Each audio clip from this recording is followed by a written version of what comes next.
Mm-hmm. Yep, we are live. Cool. Oh, it's not working. Oh well. So this is night 2 of the Great American Bash. Is it better? Was this better than night 1? Was this Fievel Goes West? Was this The Legend of Curly's Gold? Like, was the sequel better than the first, right? Like Army of Darkness God. or Batman Forever. Fuck you, I liked it better. Oh, Or God. Beverly Hills Cop 3, fucking Ghostbusters 2.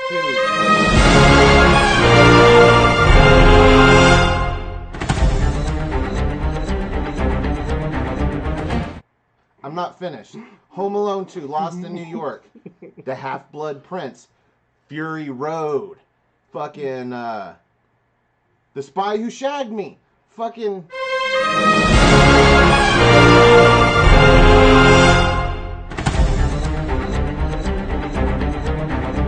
Fucking Major League 2. Dude, one nobody thinks about. Problem Child 2, man.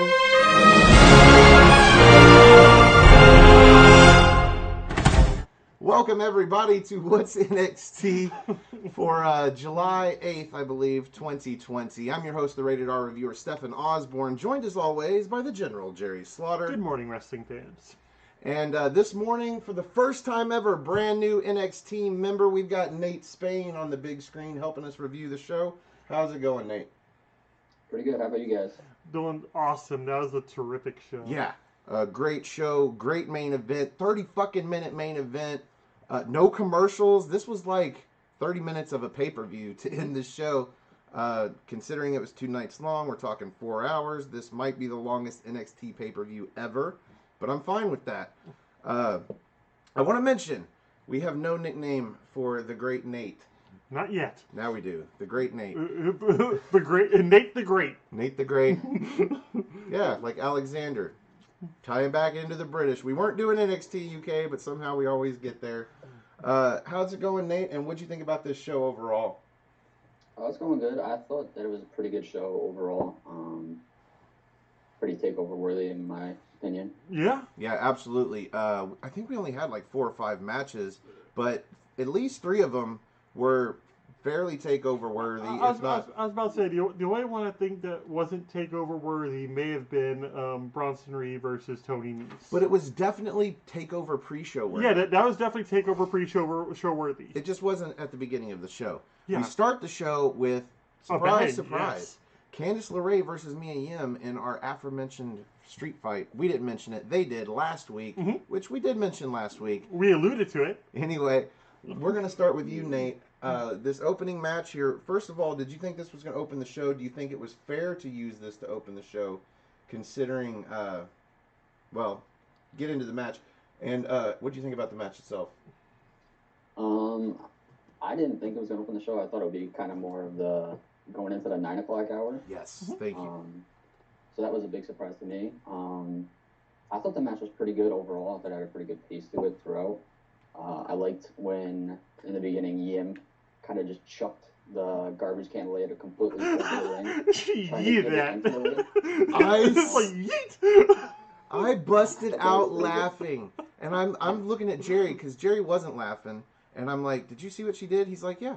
I was like, "She threw that trash can lid." He's like, "Yeah." I was like, "And it didn't land in the ring. It completely cleared it Complete and went to the distance. other side." And he's like, "Yeah." Yeah. And I'm like, this. I felt like the co-director with the black stunt cock. She failed, man. She failed, but I like that part. I'm glad you noticed that. What about the rest of the match? I thought it was pretty good. Towards the end there, I don't know how when they bridged the table onto the ropes at the top, I don't know how when they were both staying on top, the table didn't like collapse underneath them. That was a pretty good spot. That was some scary shit is what it was. Yeah, true. Like I mentioned to Jerry when they went up there, I'm like, somehow I don't feel like this is, I think it'd be safer without the table. Like it looks like it's safer with the table. I'm not so sure. But I liked it because of the visual aesthetic. Because I believe she's done that neck breaker off of that top rope, that swinging neck breaker before, but without the table. This one just makes it look different. If she had done it without the table onto the chairs, sure, it would have been end of match worthy, absolutely. Yeah. But it just wouldn't have looked the same for some reason. So I appreciate it, and the fact that they were up there just teetering, and this thing is just bouncing, despite the fact that Candice LeRae probably weighs next to nothing, and it looked dangerous, even though maybe they were making it look more dangerous than it was. Do you think this was possibly Mia Yim's like send-off match for NXT, or do you think she's gonna stick around for a little while longer? I would imagine she would stick around. I don't think that she's ready for the main roster quite yet. I think that she'll be in here for a little bit longer. At least get a shot at the Women's Championship at least one more time. I'd like to see that. So hopefully she stays. I saw the ending, though, as a send-off feel. Because we've seen a few of these send-off matches. Matt Riddle was one of them. It just had that feel like she was taking a look at the crowd for the last time. Did you notice that when she stood up? Well, kind of like Nikki Cross when she was saying, I think it was Mercedes Martinez was her last match here in NXT, and she just was like, that was fun, and you kind of tell she wasn't just talking about that match. She was talking about her experience, her whole experience in NXT. Because when this match is all said and done, Johnny Gargano comes out during the commercial, and we've got the picture-in-picture going. And he rolls Candice LeRae out of the ring, and I'm like, yeah, pick her up. And he doesn't pick her up. He grabs an arm and he helps her limp to the back. And I'm like, well, you can't point and laugh if he's going to be like carrying her the entire time. I think he could. I think he's strong enough. He'd be all right. But I was like, okay, give her some dignity, make it so that she can at least hobble out. But she finally props herself up into a chair and just kind of bask in it. Yeah, Mia Yim, got herself up. I was expecting after Gargano cleared, we'd see Keith Lee come out and he'd just pick up Yim and throw her over his shoulder and carry her out. But no, she gets up, she sits in the chair. She's the dandelion that grew from concrete. Then she stands up and she looks happy but pissed off at the same time, and she looks out at the crowd, and she keeps taking a look out at the crowd. Even though the direction she's looking, I don't think there is a crowd, because there's no hockey glass because they've got the cameras from that angle. I really like the camera angle without the huge crowd. Yeah. Normally we have the hard camera angle from the side where the Tron is to the left, and the announce desk will be to the right on that side of the ring. But now we have the cameras where the announce desk normally would be, and you get to see through the wrestlers to the Tron. They can use the Tron during the matches way more successfully. Because when anything comes up there, it just naturally comes on screen because hard camera is there now. Instead of hard camera having to them having to switch to a camera that now looks at the Tron that's normally over there. Anyway, I really enjoyed this match. What about you? This wasn't up to caliber for me for Io Shirai versus Candice LeRae, and when we went to go see him in Toronto, because that was a really big surprise of a match. But this one, it was great. It had enough hardcore spots to it, and the mustache ride off the top rope at the end, that was just a fitting tribute to Mr. Joey Ryan, so that was pretty great. Oh, I don't know. There's some, Joey Ryan is currently a part of a huge wrestling scandal. That's a slap in the face right there. There's one thing I have to say about that is that I think we all have to be prepared to start not liking people that we really like. It's just one of those things. It's difficult to disagree with people on certain things, but if things are actually proven true about fill in the blank, whomever, who knows who it might be that starts actually falling. I guess it's Travis Banks. It's Benoit Wolverine. And Horny Ligero, who I maintain was just too horny for WWE. We've been saying it for over a year. That for a year. He is way too horny. He needs to get rid of the horniness. Took on a whole new life and killed his wrestling one. We'll see where that goes. But anyway, I wouldn't say it was a tribute to him, but I'm pretty sure I've seen her use the move before, so it's not like she's just pulling it out of nowhere. Hey-o. We start this match without a Mia Yim entrance because she attacks Candice LeRae at the stage. We're starting it there, but the bell actually doesn't ring until she finally gets her in the ring.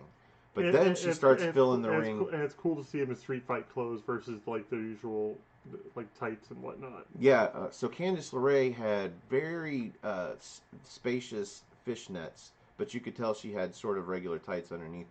Mia Yim didn't have any tights on at all. She just had shorts that were kind of a, what do you call it? Like They look like suspenders. Yeah, coveralls.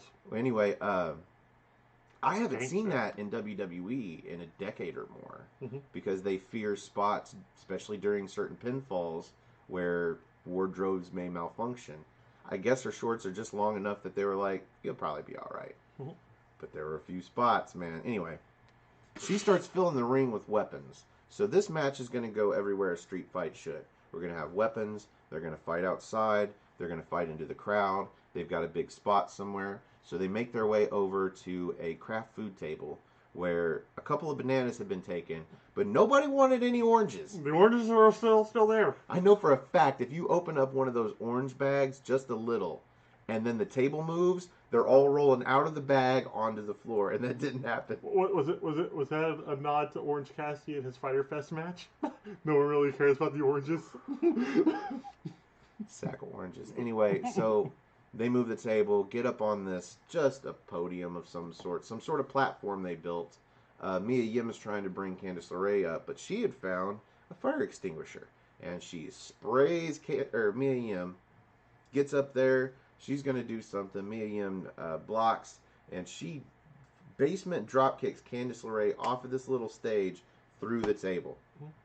There's your spot.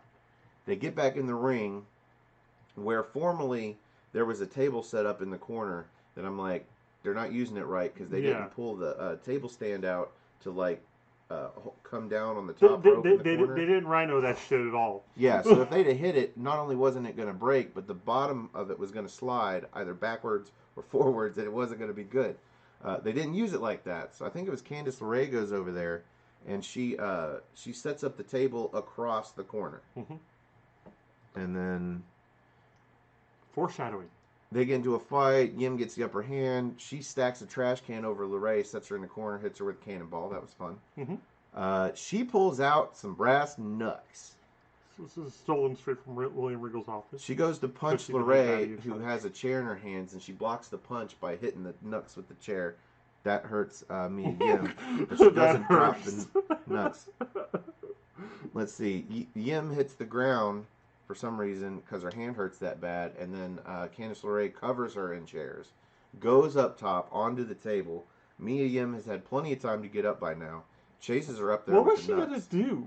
Was she gonna do that stupid moonsault of hers off the top of the table?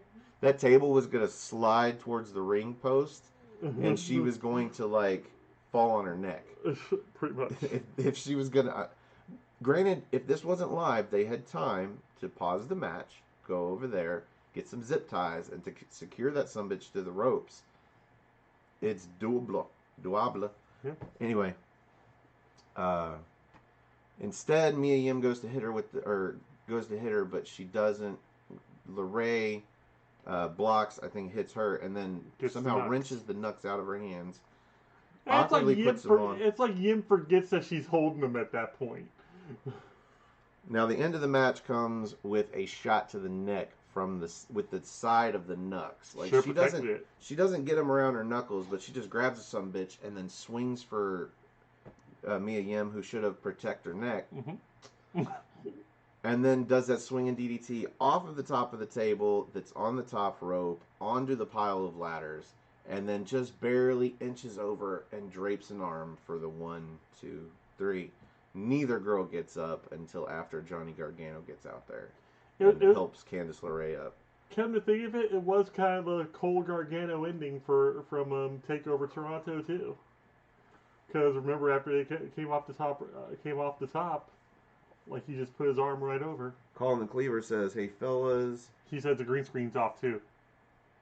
Yeah, we know. It didn't work. We tried to change the background. Should have just left it as the NXT. I could switch it now, but I deleted it in an effort to get the other one to look better. And here we are. Thank God for Nate Nate the Great with the Great American Bash logo. We appreciate the effort. Where was I? Yeah, the end of the match. So Drake is just kneeling there, looking at these two with his arms out. Like, yeah, he's just. What am I supposed to do? Picture in picture, just a bunch of him. Like, what am I gonna do? What do you do? What are you gonna do? And then, as I said, Johnny comes out and gets Candice, and then I'm telling you, man, it was just that look in her eye. I think we might have seen the last of Mia Yim on NXT, but we shall see. We got They need to do something with her, and they need to do something with Bianca. So now they're gonna. I think they played a little bit of a promo for the main event, which is title versus title, winner take all. But we get a selfie video of Mark Henry, and he is predicting Keith Lee over Adam Cole tonight. So there's his endorsement. Mm-hmm. We come during commercial though. We said that already. Oh, that was the note. Yeah, Mia Yim not only looks out at the crowd, but she starts laughing like a crazy person. Like seriously, like a crazy person. That was while she was still in the ring. She's probably trying not to cry. Maybe. I'm telling you, dude. I noticed these things. Tony Nese versus Leon Ruff was a pre-show match, and we get a little bit of a recap of it because Nese goes for a pinfall that he should have obviously scored, but then pulls Ruff's head up, and then just starts beating him up some more, disrespecting the man. And the man who gave him some respect, that whooped his ass in 3 moves, but still picked him up and carried him to the back, which is still a little disrespectful. I mean, he's like, yeah, you're done. Yep. This is my trophy. He carried him back like a Anyway, Bronson Reed came out and interfered. So this sets up Bronson Reed versus Tony Nese. I enjoyed this match. They're building up Bronson Reed. I don't know why, because he's not going to go beat Keith Lee for either of his titles. But still, we got to build up some guys because we're losing some guys. Yeah. So this was all right. I just remember a couple years ago, Tony Nese won the Cruiserweight Championship at WrestleMania, and now here we are. Or did he lose it? One or the other. He had it. Yeah, he had it. Now he's jobbing to Bronson Reed. This really wasn't a job, though. It's a pretty long match. Mm-hmm. What do you think about it, Jerry? I just thought it was pretty great. I'm liking the fact that we're getting all these breakout tournament stars that are actually in these great matches now, because we get to see another one later with Swerve Scott versus Johnny Gargano, and we have Dexter Lumis, who's just taking on a whole new life for himself, and he's almost main event now. And every 2 or 3 weeks we get Grime time. And Grimes is just huge at this point. Grimes is our pick for the tournament in general, and then I think he was your pick. Yeah, and then Jordan Miles won it. We saw what happened to him. Did anybody pick Jordan Miles? We had a tournament. Chris Willis, I believe, did. I think Chris Willis did. Well, anyway. Yeah, but I enjoyed the match. I thought it was a bunch of Tony Nese being super arrogant and with his awesome 8-pack and pecs and whatnot. I'm going to tell you guys now, you are all going to be probably through with me by the end of this show. This was a 3-page notes show. This was crazy. Mm-hmm. That Johnny Gargano versus Swerve match had as many notes as the main event did. I told you I told you I was going to steal the show. But it kind of did. Let's drop some moves here. Well, what did Nate think of the match? Well, I was going to throw it to him. I was going to go. Yeah, well, go ahead. Nate, what did you think about the match here, man? I didn't really understand how it got built, when they announced it, and then they showed the clip of Nese and Ruff, and I don't know where that match is. If it's going to be one of those NXT UK matches where it's the hidden gems. I didn't see that match in full. Yeah, what were they doing that for? Yeah. Maybe they were just doing it for storyline purposes, and that was it. But I thought there was some good shows of athleticism from both Nese and Reed. Seeing as Reed's a big guy, the fact that he can do the stuff that he does is surprising to me. It's almost not as much as Keith Lee, but it's still pretty different from what a guy like that normally does. Stefan made the point earlier that Bronson is slimming down a little bit, so we're he's trimming down. We're probably gonna have to take off a C after a bit. He'll just be thick. He'll be regular thick instead of double C thick. Without the K.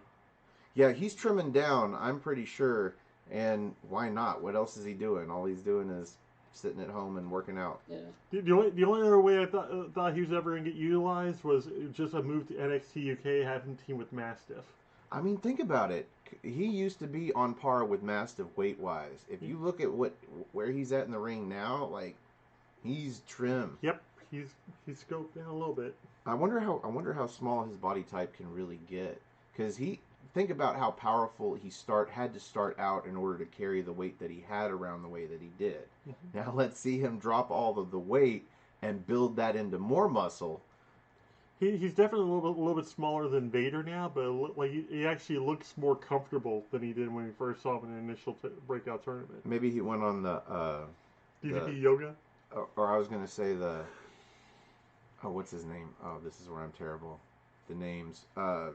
Chris Hero. Jared from Subway. He went on the Chris Hero UK diet. Cassius Ohno. There's the name. He went on the Cassius Ohno UK diet because Cassius Ohno lost a bunch of weight when he went over there. Mm-hmm. Anyway, I guess I wasn't surprised by Bronson Reed winning, but to me, I'm like, well, where are they going? Like, why does Tony Nese have to lose to Bronson Reed? Like, where are we going with him? Because he doesn't really seem to have a storyline with anybody except this really short, all put together, off, like Nate said, a match that, what were you even doing?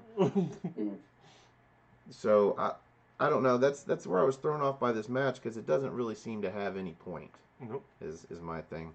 But there was a cool move where Nese tries to do a leapfrog. Well, Reed is running, and instead Reed just like pushes him down out of midair, and then I believe he hits a military press and then a senton off of that, and then they end up outside. And he's going back into the ring, and Nese grabs the apron, throws it over his head, uses it to blind him, just to stomp him once on the head. And this puts Nese in control, I believe, for a commercial break. Yep.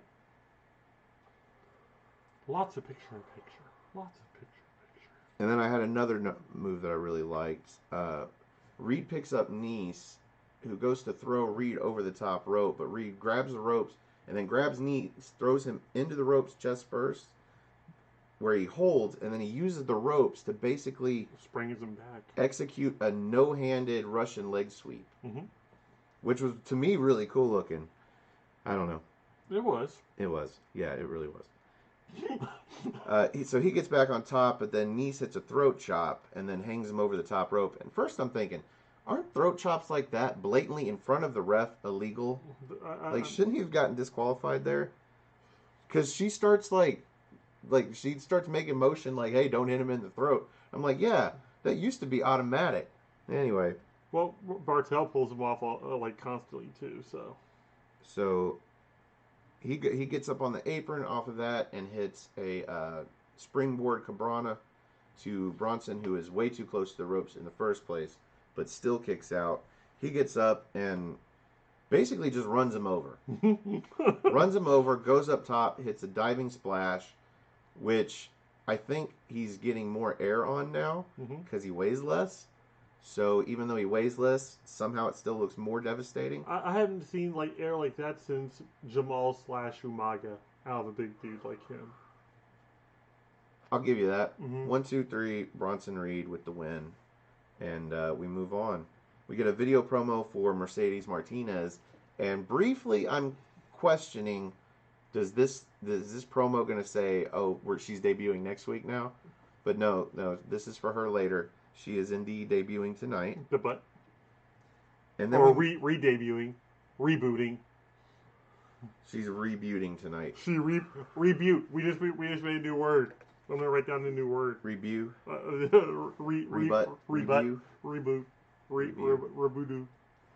So we go on from this to Robert Stone, who is backstage getting interviewed by Mackenzie or Alicia or whatever the fuck her name is. Mackenzie. And he's got Aaliyah with him, and he's talking about what is going to be the biggest signing, or the next big signing for the Robert Stone brand.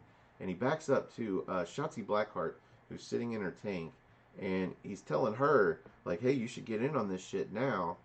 And I'm, okay. We're on fire. And she says, yeah, dumpster fire. Yeah. She burns him some. I'm confused. Was he expecting to sign Shotzi Blackheart and that was the announcement? Or did we not get the announcement of who he signed because of what happens after this? What do you think of here? Do you think he's still got somebody to announce, or did he just fail to sign Shotzi? I think he just failed to sign her. I think that's going to be the gimmick from now on. It's just he's going to fail to sign everybody until he starts getting wins. That's not a bad idea. How'd you like how Shotzi basically told him no here? She spit truth pretty much to him. It hasn't really been a dumpster fire. He got beat by Rhea Ripley. I'm talking about the physical affirmation of the no. Running over. Yeah. So I watched that whole. So he's trying to appeal to her, and he ends up getting frustration, throwing a cup or something over his shoulder, and he hits somebody with the cup, and he shouldn't have hit this guy. No. Killian Dane didn't appreciate that. So Dane grabs him, throws him into some pile of something. I don't know. Do you think that's going to lead to like a Killian Dane face turn at this point, since we're not really doing anything else with him? Possibly. I don't know. They could put him into beast mode. He can still be a face. Or this was just them using him. Yeah. They need somebody big to throw at least he got on the show. Yep. So after he lays him out, Shotzi Blackheart drives her tank over his leg and leaves it there and gets out and goes. And it takes Aaliyah and 4 refs to lift this tank off of his leg, because none of them are lifting from the side that his leg is on. And it's all in the picture-in-picture. Yeah. During commercial, we get shots of Aaliyah getting some guys out there to get him out from under, and then he crawls off. You know what would actually kind of work at this point, I think, though? If he signed Tony Nese. That'd be somebody that at least add to the group that's got a little bit of, like, at least a little bit of championship history to him. I don't know about Tony Nese, but I agree with you. He needs to sign both male and female talent. Yeah. Who do you think he needs to sign next, or at least attempt to sign, if you're correct that it's going to end in hilarity each time? I really don't know. Tony Nese would be interesting, but I don't really know if he's going to be full-time NXT or if he's just going to be a 205 live guy. Well, we've been talking about Aaliyah in the same framework as a few other people and I think we should be looking in that direction, like Kona Reeves. Definitely Kona. Maybe. Who is the other person that? Maybe not Damian Priest. Damian Priest would be a real hilarious. I'm waiting for Vanessa Bourne to make her return. So. Yeah, she'll definitely go with Aaliyah. Mm-hmm. Ooh, maybe that's who his big signing is. Mm-hmm. Vanessa Bourne. And that'd be a nice little treat for Aaliyah. I think that's why he's keeping that would be why he's keeping it so top secret at this point. That'd be actually pretty cool. Just have her return and be like his next signing. So here comes the match Jerry was waiting on. Mm-hmm. He was for some reason more interested in this than the title versus title match. Mm-hmm. Believe it or not, I swear. Isaiah Swerve Scott, Isaiah, who still has. Is it just us? when he comes out and I do notice it. Yeah. Okay, so his Titantron. Okay, imagine for those of you that don't know, imagine a Titantron logo where the letters are done like blood, but instead of it being red, it's white. Like, seriously, like, it's Skeet. It's like a Jackson Pollock painting up there. Meanwhile, Johnny Gargano comes out, and he's got new music, and so does Candice LeRae. And I'm like, it's so rare when they have to replace 2 people's music at the same time and do it right both times. Mm-hmm. Like the new music, I do miss the lyrics. I feel like you can really tell when WWE or NXT get behind a guy because they put lyrics in his music. Mm-hmm. And I always reference Edge. Edge finally got a song that had lyrics in it. Granted, it was Rob Zombie, but he got a song with lyrics within it when he went to the main event. Yeah. So anyway, it kind of sucks to see Johnny Gargano be reduced to a song where they're just like humming and oohing. Even then, like, it's got this haunting melody to it. It does. And it's only going to make you appreciate his old theme once he was facing it sometime down the line. I suppose. Fun match. Your thoughts, Nate? I thought it was really good. I know that I had a note. The sequence on the apron where they kept reversing. Oh, yeah. That was really cool. I thought that was really cool. Are you talking on the apron or when they were outside on the floor just next to the apron? Well, it started on the apron, right? There was a part on the apron, and then they moved to the floor. Yep. There was a whole bunch of them, and then they did the standoff, and then the ref is at, like, the 7 count, and they're looking at the ring, and then they rush the ring. I think Gargano. Scott gets in the ring, Yeah. but Gargano waits on the apron and goes for that one final beat, early on, and then Swerve just catches him, and then they move on from there. That was like my first notes. Yeah. Well, we knew Gargano was going to win, right? Yeah, Scott was not going to win this match, but he's going to be made a star in the process. Was there any point though that Scott got a near fall that your heart skipped a little, where you thought maybe Scott was actually going to get this? Because there was a pinfall I can name where I think he might have actually gotten a 3 count. Mm-hmm. But not like from the top of my head, but I know there was that house call where he could have got the pinfall, but then Gargano rolled away. Mm-hmm. I don't really know if that's like his finisher, because I feel like he never really gets the finish from that. I agree. So, what do you think? but yeah, not off the top of my head. The match in general was everything I was hoping it was going to be. A whole bunch of reversals, a whole bunch of like high flying, and just a bunch of attitude and charisma, just all of it in that ring.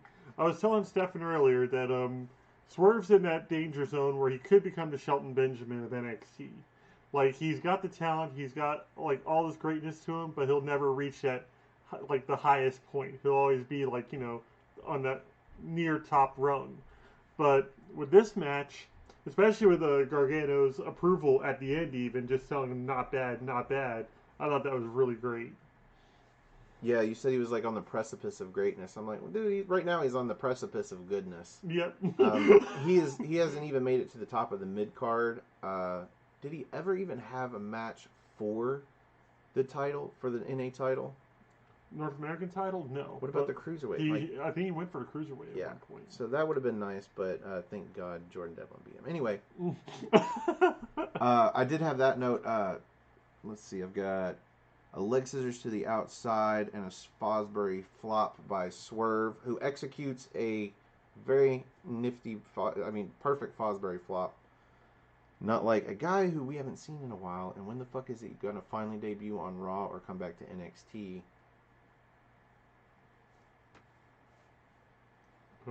Oh, Dijakovic? Oh. Dijakovic. Dijakovic, yeah. Like, I'm still starting to think that he's the hacker. That would be cool. Mm-hmm. My favorite note here is at one point Swerve gets pissed off and just starts throwing fists and gets Johnny Gargano in the corner and is literally throwing Undertaker suit bones. Let's see. And then he throws him out of the corner, and I think Jerry noted he tells him come here. And then does the roll into the flatliner, gets a near fall. That was awesome. Then he goes for a springboard something, but Gargano dodges it by running outside. So once he lands the springboard, he's like, where the fuck am I? And Gargano slingshots into that spear, gets a near fall. Swerve ends up getting the upper hand somehow.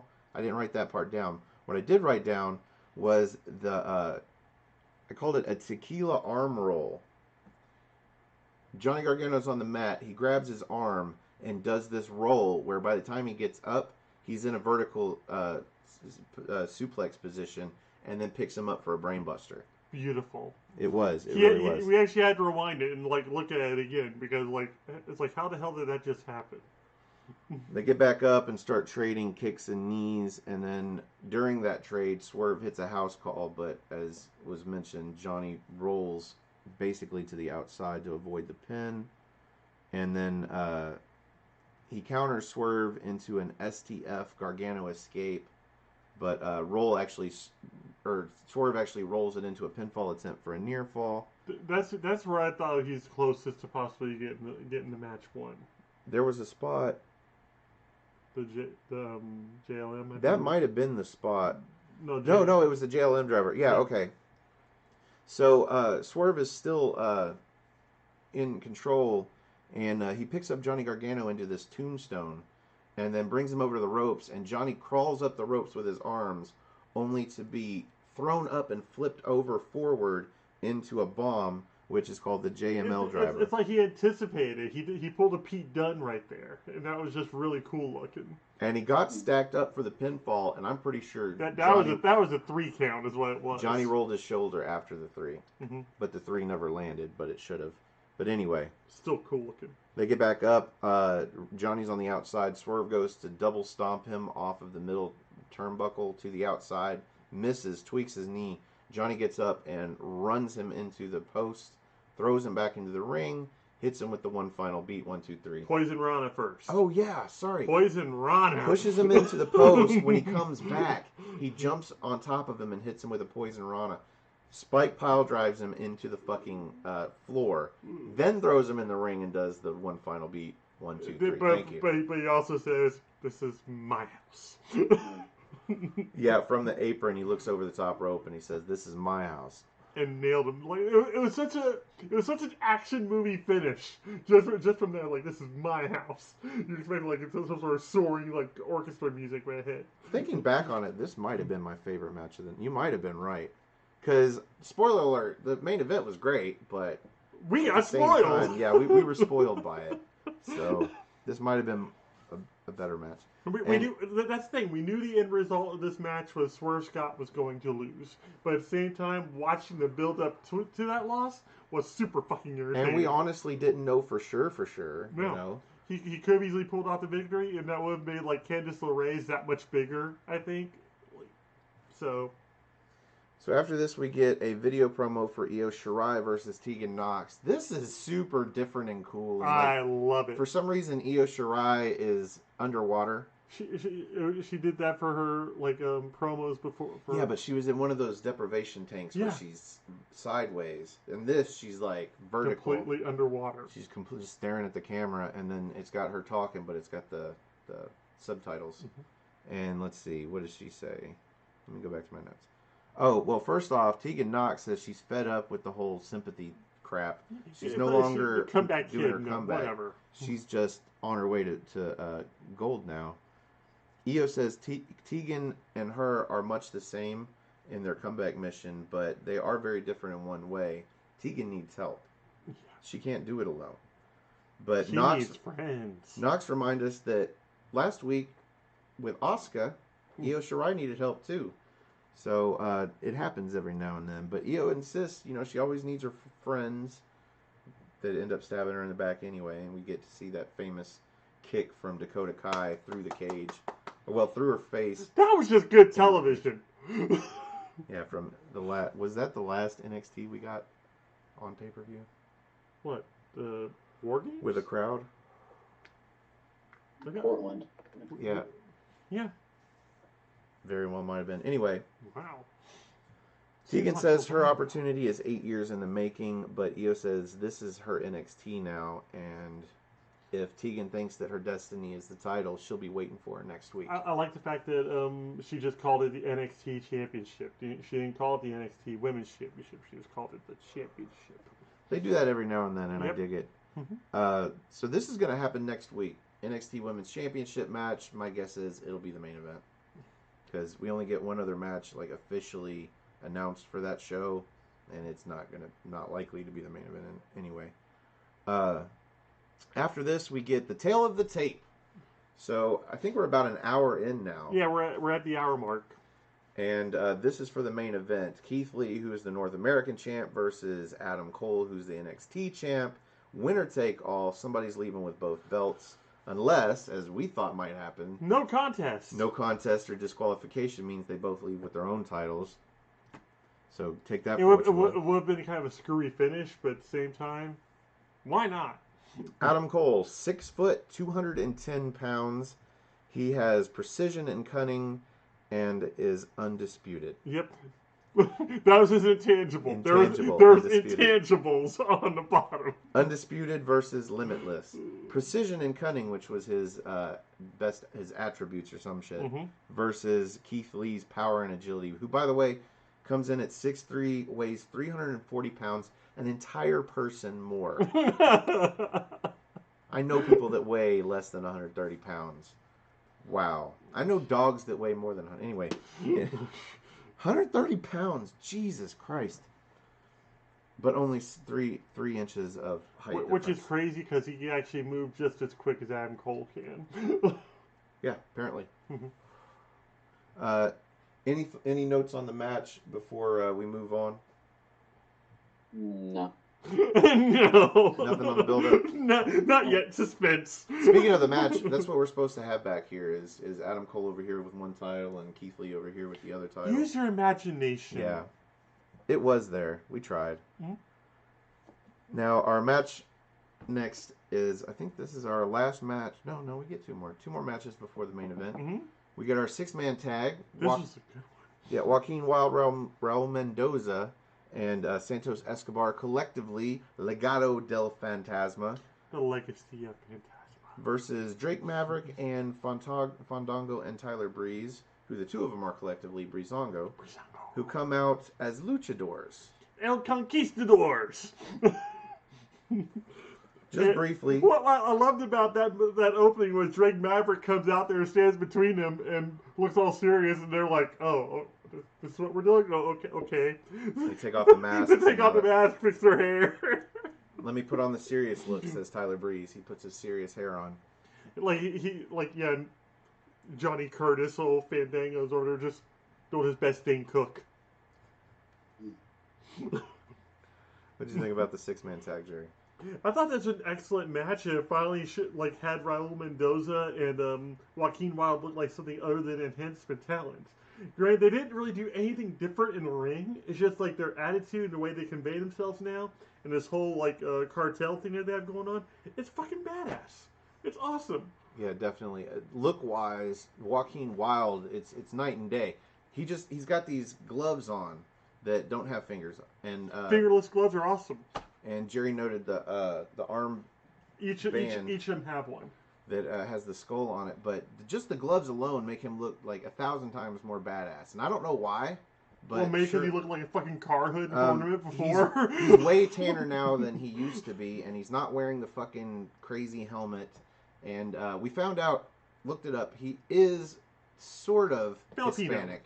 He's Filipino. So that's sort of Hispanic. That's like Asian Hispanic, I believe. I'm seriously, Hispanics, mixed with Asian cultures. Mexican fried rice. Whatever works, man. What do you think about the 6-man tag, Nate? I agree with Jerry. I think that Mendoza and Wild look strong in this match. I noted in the entrance that Wild looked like an enforcer with the baseball cap and fingerless gloves. I thought that was pretty badass of him coming out like that. Definitely. I do think that Escobar kind of looked like strong in the very brief moments we saw him actually strike. Yeah. With Maverick at the end there.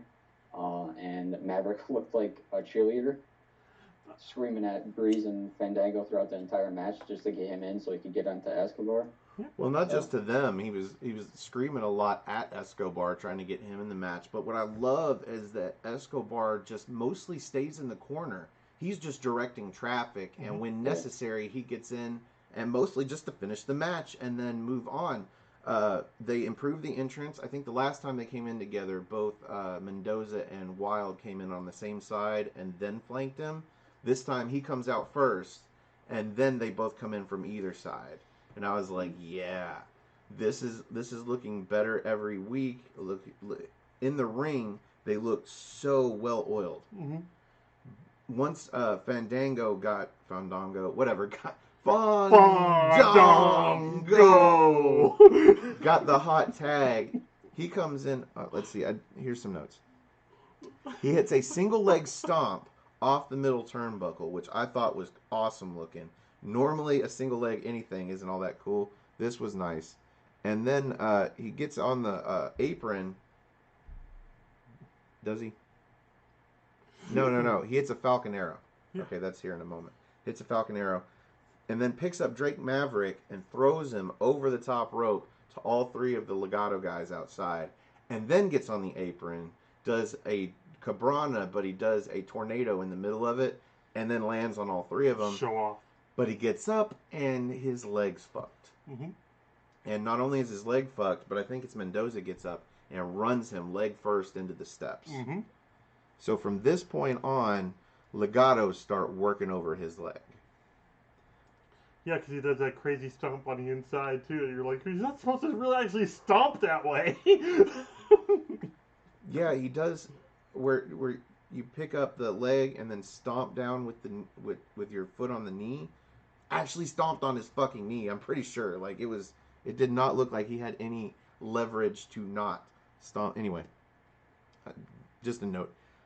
So the knee gets worked over forever and ever, and eventually Fandango gets the hot tag to Drake Maverick, and it eventually breaks down to all 6 in the ring, but then everybody's outside, and then it's just Drake Maverick and Santos Escobar. And Maverick goes up top. Escobar kicks him down from the top, picks him, or down onto the top, and then picks him up off the top corner and just easily drives him down with the Phantom Driver. 1, 2, 3. This is the dude that runs the cartel. Yeah. He comes in at the very like end, a boss. kicks the sumbitch from the top rope, and then just doesn't even have to lift him up. He just plucks him and drops him. Question, 1, 2, 3. question from the Cleaver. Now, when is Jake Atlas going to join Phantasma? I think that's still in the cards. I just don't know when. I think they're going to give it a couple more weeks with just these guys. Well, like I said, by the math, there has to be a 4th member of the cartel because the original abduction was Raul Mendoza, and it took 2 guys to do it. So one guy was Escobar, sure, but who was the other guy? Because it wasn't Joaquin Wilde, because it took Escobar and Mendoza to abduct him. Mm-hmm. If that was even Escobar and Mendoza at that point. So, this could be a whole Aces and Eights type thing. We could have a whole bunch of different people still involved that we know nothing about. Well, we thought Atlas was primed to be that guy, but after that match a couple weeks ago, it's like, why would he be beating up on his teammates like that during a match? So if they add him, that would be great, but there'd still be a 5th guy, at least in my brain, unless they're trying to get us to forget about the fact that Escobar needed help for that first abduction. Well, I can easily see him, teaming up with maybe Tyler Breeze, and just say, Fandango's injured, but then, he ends up, Jake Atlas keeps on asking Drake Maverick why he wasn't chosen, Like, why wasn't he chosen to be the tag partner against them? So it becomes a jealousy kind of thing. Maybe.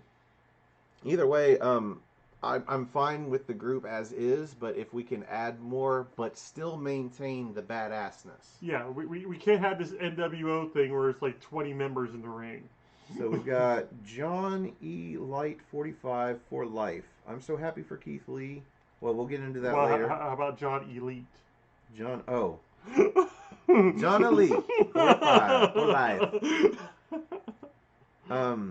We'll talk about your comment later when we get into the main event. Obviously, for most people it was spoiled, but whatevs. We'll get into that shortly. We do have one more match, but we've got a few other things. We've got an interview with the Victorious Garganos, both of which got wins in matches tonight. They say they are the great American power couple. Actually, they're probably the best in the world. Best in the world, or maybe the universe. Now, Johnny, he says, it was a good night, but it could have been better. He blames Finn Balor for him not having the opportunity tonight at becoming double champ. And, he's got a point. I'm thinking next TakeOver. Well, Array agrees with him and says that maybe they both got some wrongs to right. And I'm wondering, what the fuck is she talking about for herself? I think she's gonna cost Tegan Knox her match this next week. Word, yeah, she's got some unfinished business with Tegan Knox, doesn't she? Mm-hmm. So we move on from this to a video package. Now set up for Candice LeRae versus Io Shirai for the women's title. Maybe if they're trying to turn Io Shirai babyface. I don't think you should put Candice LeRae in the ring with another heel. That just diminishes Io her Shirai's heel. been a tweener for the longest time, dude. Seriously. She doesn't really play to the crowd, but that's one of her go-tos at this point. Cleaver says, I called this episode down to a T pretty much. Mm-hmm. Oh, dude, speak of the devil, guess who's back? Davi. We were actually talking about you before the show. We were welcoming, one of our greatest fans, Nate Spain, next to Israel Diaz probably as one of our top fans, but we mentioned Davi, and I said, that's Jerry's top fan. Mm-hmm. He's just a fan of Jerry's butt cheeks. Hey, our background's coming back a little bit. because he brought up his background, which is what we theoretically we. Oh yeah, that's what we were going for. Yeah, that's what we were Y'all going can for. see it. Cutting off Cole's chin, which wasn't on purpose, but what else? But on to the next match. Cleaver says, I called that too last night, Jerry to my wife. I don't know what he's saying there, Jerry, but I have no idea. I think you might want to take a trip to. Never mind. It's just worded weird. We get a video package for Imperium. Just the two, Fabian Eichner and Marcel Bartel, the tag team champs. I mean, we haven't seen him in a while, but I mean, it has. Happy belated birthday, Marcel Bartel, if you're actually watching the show. And happy belated birthday to Jen Zillette. No, it was Cindy's. Oh, Cindy, my Cindy bad. G's. I thought it was Jen. No, I asked Jen how she's going to celebrate Marcel Bartel's Oh, birthday yeah, because she's like super fan. Yeah, super fan. Oh, happy birthday, Cindy G. Mm-hmm. Yeah, I think I messaged Cindy directly on the day, so I should be okay for that. She'll probably forgive me for this. Let's move on. We have a promo for Drew McIntyre, who's predicting the main event tonight. He's actually predicting Adam Cole over Keith Lee.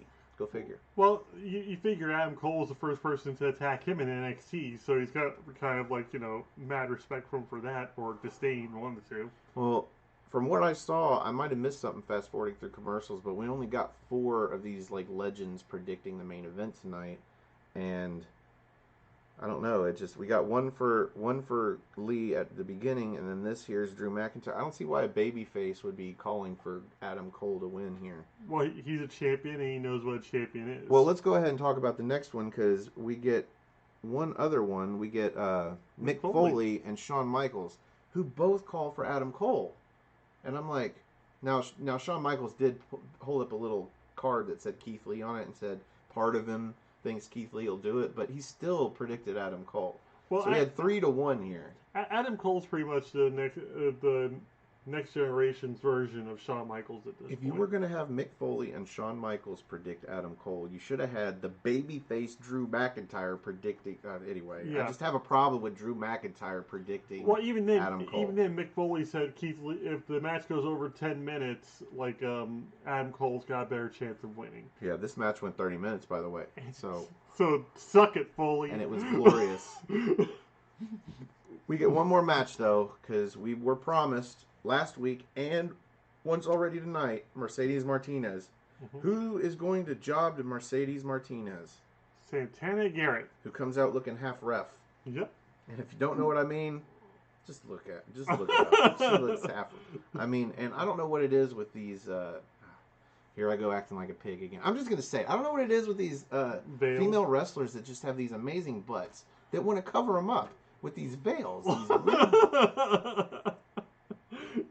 She comes to the ring and it's like it just takes away from it a little bit. And I know I'm being a pig. I understand that, but she has to understand that a lot of us are anyway. And why not? Why not get rid of the veil? Get rid of the veil. Just saying. You and Chelsea Green. Ditch the veil. Anyway, so Santana Garrett jobs. There's your new hashtag DTV. Ditch the veil. I wrote down Santana Garrett versus, and I'm like, who's she gonna face? And you're like, Mercedes Martinez, and I'm like, oh yeah, that's right. So I write it and then I underline it because I know. And Martinez comes out with what I can only describe as Glacier's entrance with no laser lights. Very methodical, comes down to the ring. She doesn't do the ninja stuff, but she's got the mask and she takes it off like he did. She looks badass. Scorpion. Yep. Or now more like Sub-Zero. Yeah. What did you think about this match, Nate? It went the way I thought it was going to be, but I think that Santana got in some pretty good moves when she was able to, but it was obviously going to be a squash match. So she's got like that ability to make every match look good, and that's why I think she's with that company. It's the fact that she's a great enhancement talent. She could easily become like a champion there, but at the same time, if it means putting somebody else over, there's nobody else you'd rather have in the ring with her. She's pretty much like the Dolph Ziggler. Well, I feel like these two, because you said if anybody was going to give her a good match coming out of the gate, it was going to be Santana Garrett. And I seem to feel like these two came into NXT originally around the same time. Probably did. And there's probably been at least 1 or 2 matches between the two. So Mhm. I feel like they probably have some familiarity. And it Th- kind of this- showed. There wasn't really any botches or any missed cues. Nope. There just wasn't a whole lot to note. Even the back handspring elbow that you hate so much actually looked pretty good. I do have a few notes, though. I've got Martinez absorbing a handspring elbow and then getting pissed and just running her over with a big boot. That was awesome. Picks her up into a fisherman's buster at the end for the win. I think she actually like voiced your disdain for that move with that boot. Yeah, I'm not as y'all know, I'm not a fan of the back elbow.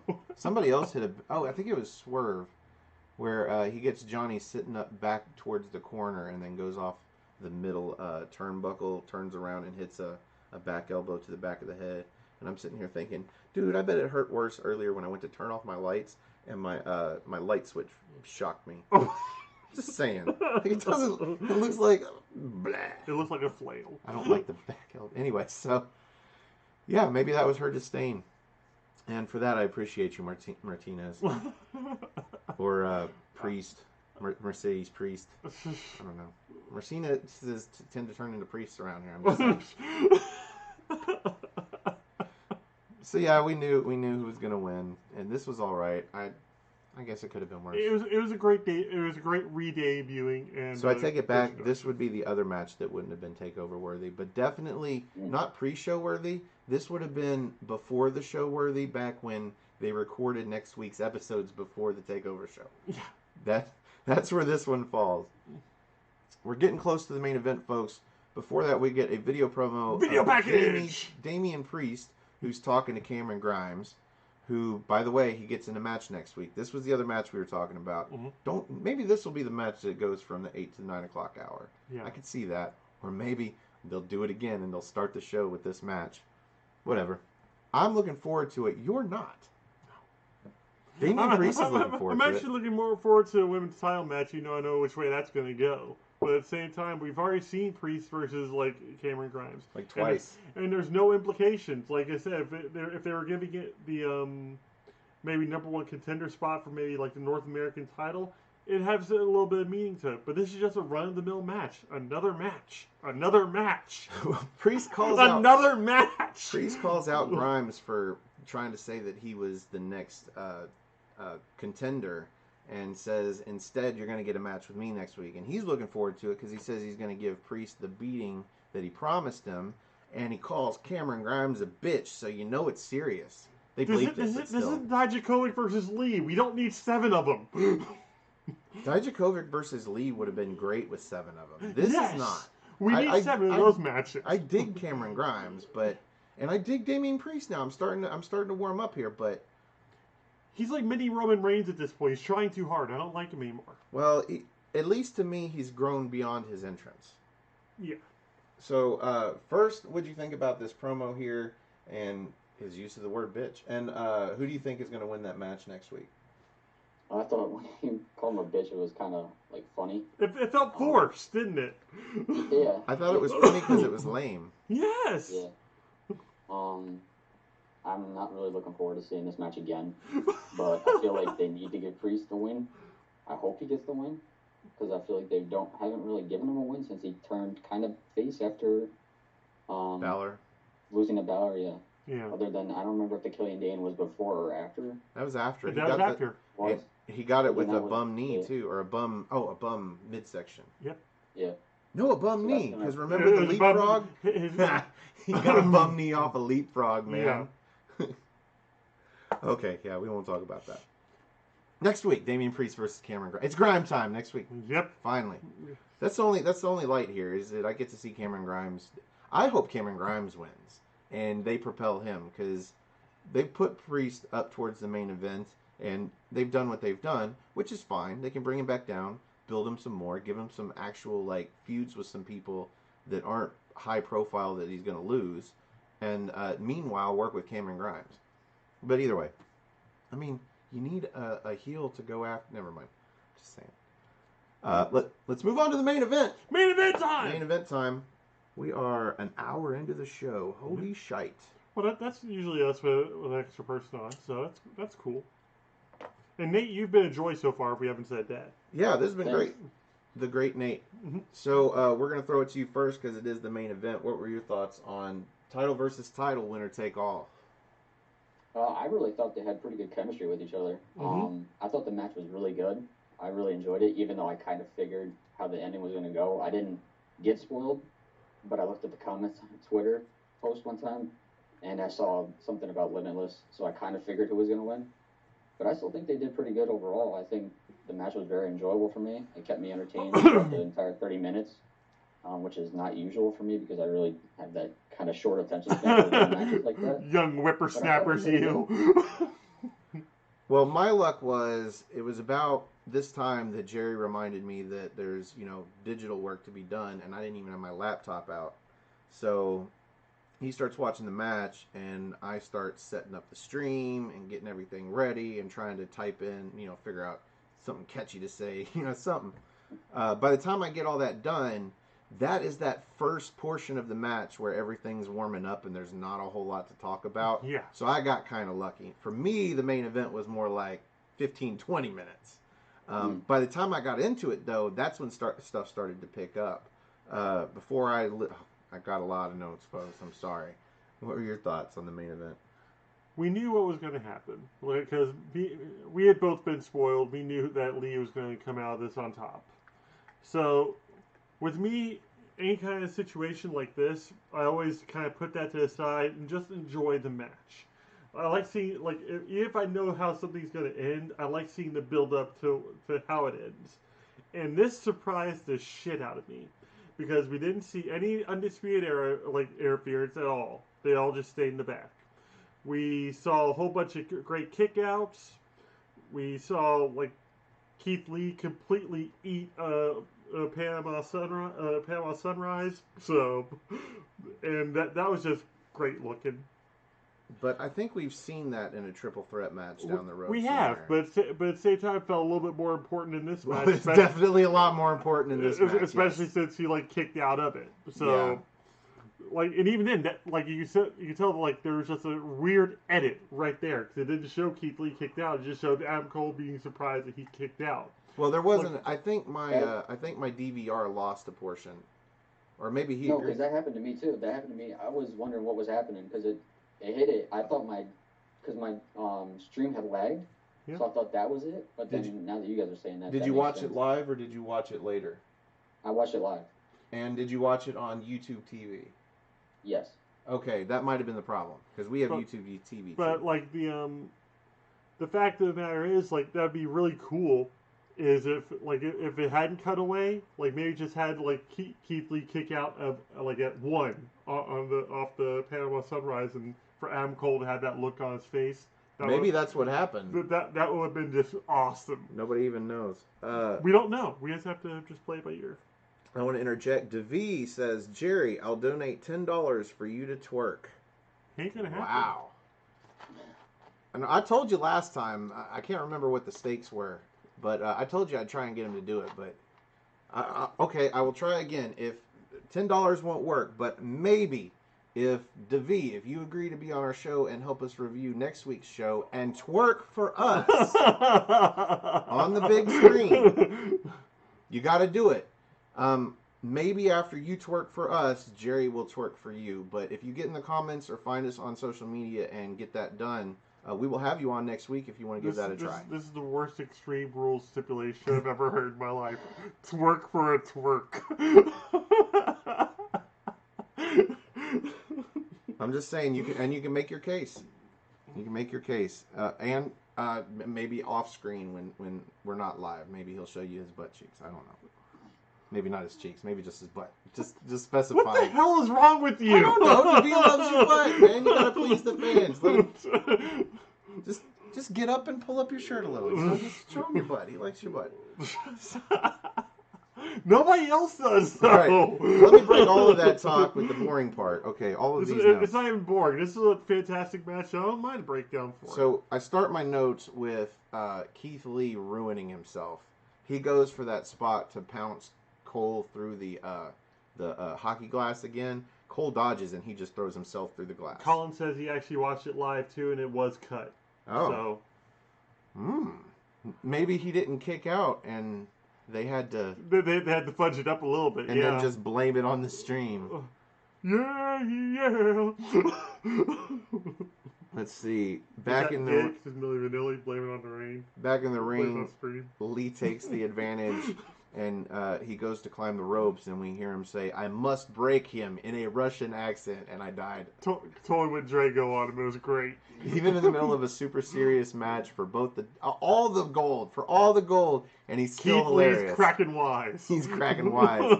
He sets up for a moonsault, but Cole kicks his legs out from under him, so he seats him in the corner, and then hits him with a backstabber. Gets, I think, a near fall off of it. Mm-hmm. They get back up into the other corner, and Lee ends up hitting a deadlift superplex, which he deadlifts up, and then it comes back down. And then he deadlifts up again, and the only other person that can do it like this is Cesaro.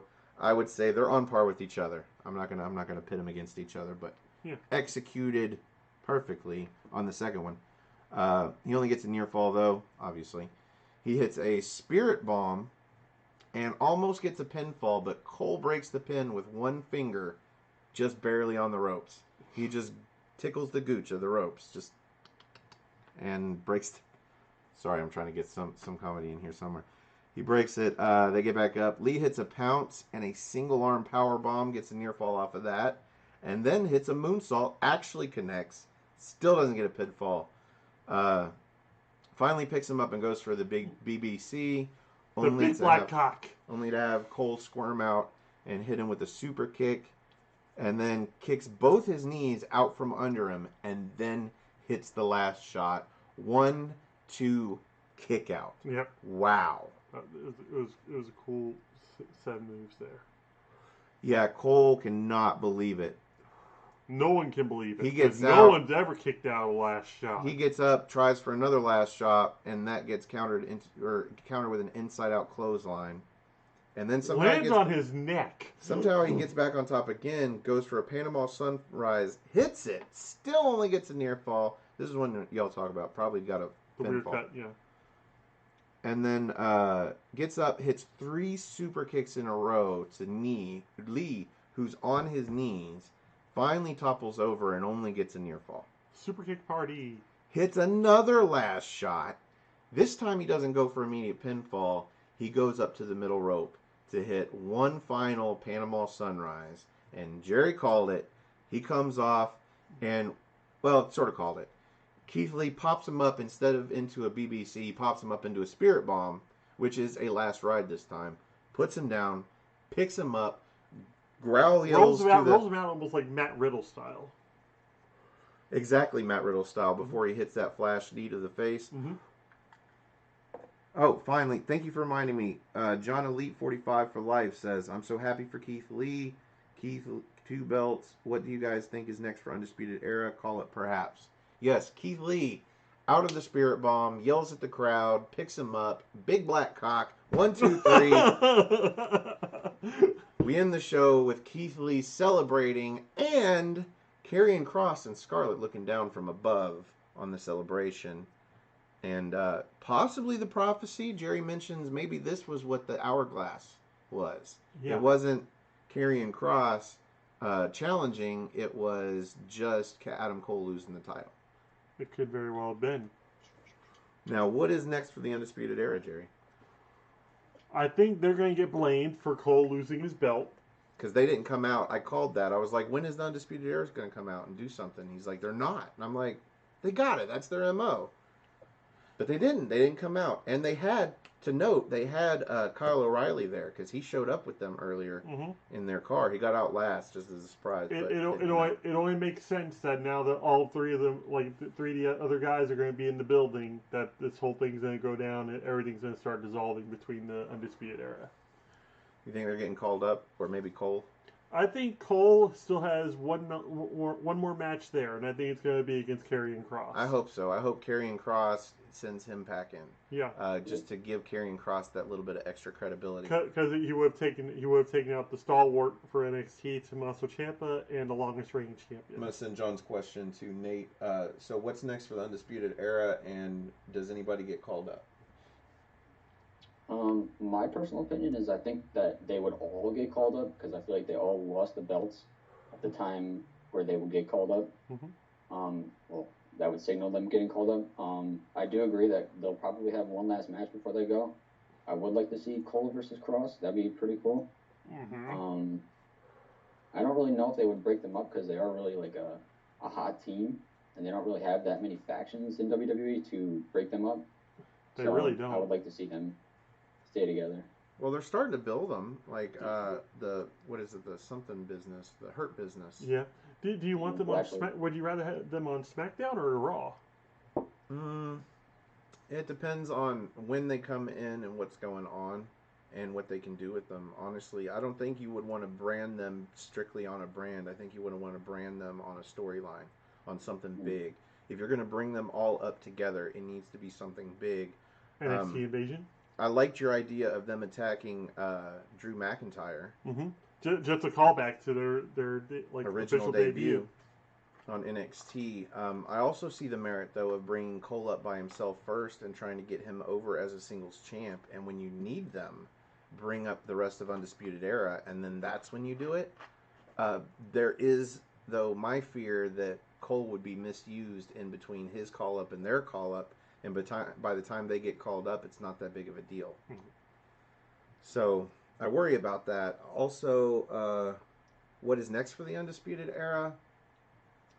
I think Karrion Kross is a good idea, but it also kind of looks like he's just set on the title, at least one of the titles. What if Kross is the one that breaks up the Undisputed Era, kind of playing devil's advocate with them and just kind of like taking them out one by one, or maybe just like, you know... I would like to see him take over if he was going to do something like that, exit Cole and take over the group, but I just don't see him. Insane. I don't see him as the leader because his gimmick is so different from theirs. But if they can sort of Frankenstein their gimmick into his and them go a whole lot darker, okay. I can see O'Reilly coming out there, air guitar and Kross's theme, jumping around the ring with Scarlett. Cleaver Collinator says, I'd like to see them attack Seth Rollins' group. Maybe. I'm thinking Seth Rollins' group, though, has a different purpose, and that's the higher purpose. Seth Rollins has been referring to the higher cause, or the higher, crap, I can't remember the word. Hierarchy, more or less, yeah. The higher power. Sort of like its own entity, like he's waiting on somebody to show up. Maybe it's going to be Roman Reigns as the bad guy. I don't know. Anyway, that's Raw. Jericho coming back again. So anyway, short of Scarlett leaving Kross, and briefly I thought maybe we were going to see her approach the ring during the celebration, and I feel super, super bad for whatever janitors have to clean up all of that confetti. That'd be insane if like all the red, white, and blue confetti started turning into like red and black. Just white. Just white confetti looked like. It would be cool if it turned all to red and black, just like, you know, for Karrion Kross's colors. I think that would have been hard to do, but if you could have done the confetti shot and then turned it to black, that black and white with that weird filter that they had for that one, awesome. Yeah, and then have him come out. But maybe they're trying to keep his intentions a little more not sure. I can't think of a word that means not sure. But anyway. That brings us to the end of the main event. Yay! Here on What's NXT, we like to rate the main event using good old-fashioned Jerry's, the General's 5-star rating system. We're going to start with you, Nate. Just the main event, and I guess the celebration too, and with Karrion Kross looking down, all of that. Yeah, well, I was about to say, that's all after match. Out of 5 stars, where do you rate tonight's main event? I'm going to go 4.25. I think it was really good. Word. I really enjoyed it. Again, I stayed... with it the entire time, which is unusual, so I think it was really good. Mm-hmm. Jerry? I'm actually going to go 4.5 because I thought this was takeover worthy for one, and takeover worthy already starts with a 4. The action in the ring, like he said, kept me interested, kept me going. Awesome. Another quarter off that. And even though I knew the end of the match, I was still excited. So that's 4.5 for me, plus an extra quarter off an awesome show. So 4 3/4. Word. It was a great match. Starts at 4. It doesn't seem like there was a lot of story in the match, though. there's a lot of build-up, obviously, and there was several bits of story here and there between the two, like Keith Lee always approaching when Adam Cole's... And the lack of shenanigans. Lack of shenanigans? Lack of That was shenanigans. nice. Yes. That was nice. It was just unfitting for the Undisputed Era, and again, I think that's a strike in the story. There was just no story in this match. Nobody had an injury. Nobody got at least a little bit hurt on an arm or a leg. They tried to say it's like Keith Lee's eye may still be messed up from the car keys. Or his hand from getting kicked between the post and Weeks ago. Weeks ago. Maybe. Who knows? May Adam Cole take advantage of that? No. So I'm actually going to actively take off a quarter star, but I'm going to add it right back for the great show. I'm going to end this on a 4.5. I'm going to call this main event 4.5 stars. Because, I don't know, if there had been some sort of story somewhere in this match, easily 4 3/4. And it absolutely was main event takeover worthy. And it was 30 minutes of no commercials. So, hell yeah. But just something would keep it from 5 stars. And then that extra quarter. So yeah, 4.5. Long-winded as I am. So that brings us to the end of this episode of What's NXT. Thank you everybody out there for joining us, live or otherwise. This is Aftermatch, so we really do appreciate always watching us after the fact. Thank you for being on the show, Nate. Thanks for having me. If you guys want to be out on the show in the future, we are going to start doing that now. So leave in the comments, find us on social media, any of that. Calling is at 4.5, and John Elite gives it 4 3/4. Nice. Mm-hmm. What do you give it, Davey? No, he just wants to go into his DMs. Well, yeah, but you know he's still got to rate the main event. You've been with us this long, you might as well rate the main event. Mm-hmm. So, other than on this show, where can they find you, Nate? Do you have a YouTube or social media? Or? I don't actively use YouTube, but you can follow me at Nate Spain or subscribe to me at Nate Spain. Instagram and Twitter are both at Nathan Spain 1. And I can plug Dakota Kai on Twitch. She does streams for really good causes. Cool. So if you're ever interested in watching that, she's at Charlie Girl. Awesome. Cool. Is that L-I-E or L-Y or L-E-Y? L-I-E. Okay. Charlie Girl. Okay, cool. All right. So you can find us on social media. You can find me at Twitter at nodq.com/Stefan, S-T-E-F-A-N, or just at Stefan R. Osborne, O-S-B-O-R-N-E. As always, the R stands for restricted. You can also find the gentleman on Twitter at Gerald_JSJ. My Facebook group Armbar, all capital ARMBAR. Exclamation point. Also on the Aftermatch Wrestling group on Facebook. That's a public group you can join. And yeah, don't add us on Facebook. Don't add us on Facebook, because then you spoil it like you did, like everybody else did earlier. So for the most part, NXTeam members, I think we're all the same. Don't add us on Facebook. There are a lot of no DQ guys that will add you on Facebook. If you need to have some wrestling clout in the YouTube community, add the no DQ guys. They will all fucking add you. Yeah. They might delete you and try to add you again, in which case I don't respond. But speaking of other no DQ people, we have Colin the Cleaver Andrew, who runs our Instagram page. Yep. At Aftermatch_wrestling, and then on Twitter at Aftermatch Rest, where we take the ling out of wrestling. Whatever the fuck that means. Thanks to John Elite, who says greater good is the word you guys are looking for. Thank you, man. Yeah. I think that's the first time anybody in the chat's finally helped me fucking remember a word that I couldn't think of. You guys are the best. We love our fans. All 3 of you. Yeah. Thank you for not judging me and my shitty memory.